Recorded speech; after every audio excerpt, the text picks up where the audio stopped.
Subtema 2, Pahlawanku, Kebanggaanku, Pembelajaran 2. Perhatikan cerita berikut. Gusnadi Wiyoga berumur 15 tahun. Ia berasal dari keluarga sederhana yang tinggal di Dusun Waringin, Maguwoharjo, Sleman, Yogyakarta.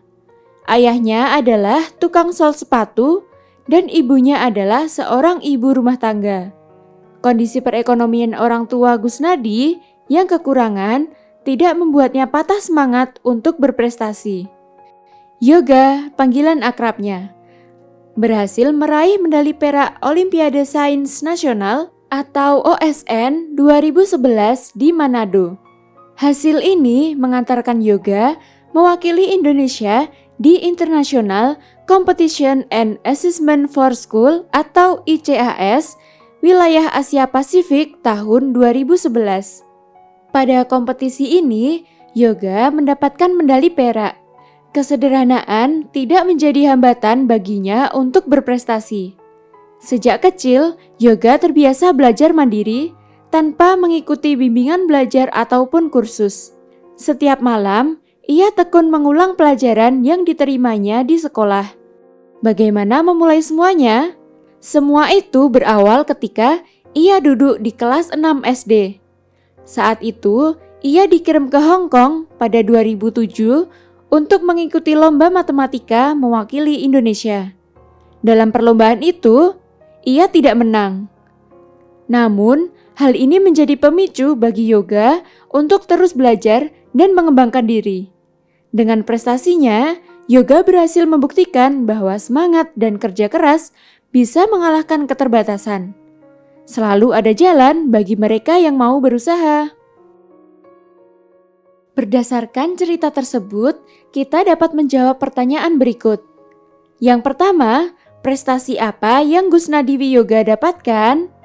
Yoga mendapatkan medali perak Olimpiade Sains Nasional atau OSN 2011 di Manado.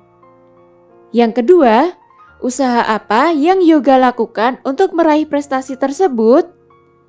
Yoga terbiasa belajar mandiri tanpa mengikuti bimbingan belajar ataupun kursus. Setiap malam, ia tekun mengulang pelajaran yang diterima di sekolah. Yang ketiga, sikap-sikap baik apa yang dimiliki oleh Yoga?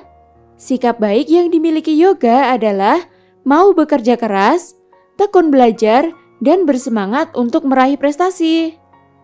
Yang keempat, apakah sikap Yoga tersebut mencerminkan sila kelima Pancasila? Sikap Yoga tersebut mencerminkan sila kelima Pancasila karena mau bekerja keras.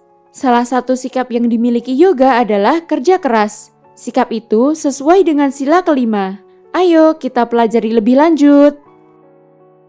Sila kelima berbunyi, keadilan sosial bagi seluruh rakyat Indonesia.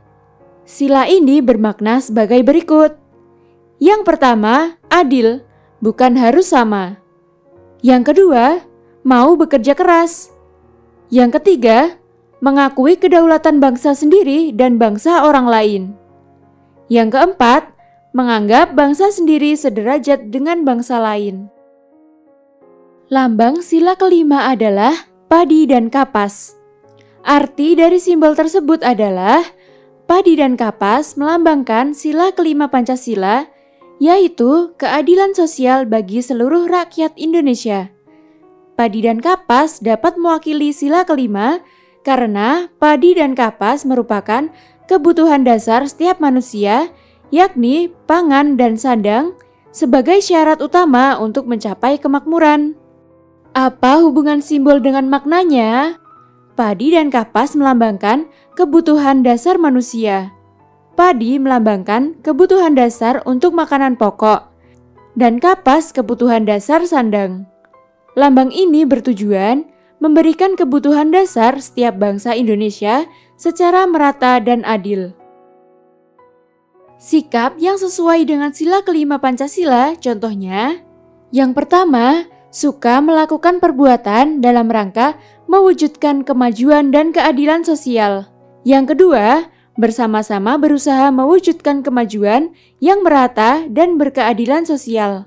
Yang ketiga, menjunjung tinggi semangat kekeluargaan dan gotong royong. Yang keempat, tidak melakukan perbuatan-perbuatan yang merugikan pihak umum.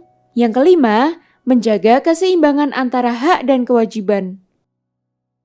Para pahlawan bersemangat untuk meraih kemerdekaan.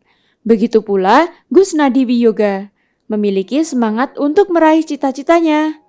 Sikap itu harus kita contoh dalam kehidupan sehari-hari. Selain mempunyai semangat yang kuat untuk mencapai kemerdekaan, para pahlawan juga mempunyai rasa kebersamaan sebagai bangsa Indonesia. Mereka bersama-sama melawan penjajah. Coba amatilah barisan para pejuang berikut ini. Dari barisan para pejuang tersebut, kita dapat menemukan garis sejajar dan berpotongan. Misalnya, apa kalian tahu ciri-ciri garis berpotongan? Jika kamu belum tahu ciri-cirinya, coba perhatikan percobaan berikut. Percobaan 1. Yang pertama, ambillah 1 lembar kertas. Yang kedua, lipatlah kertas tersebut menjadi 2 bagian sama besar. Yang ketiga, hasil lipatan dilipat lagi menjadi 2 bagian sama besar. Tebalkan garis yang terbentuk pada lipatan dengan pensil.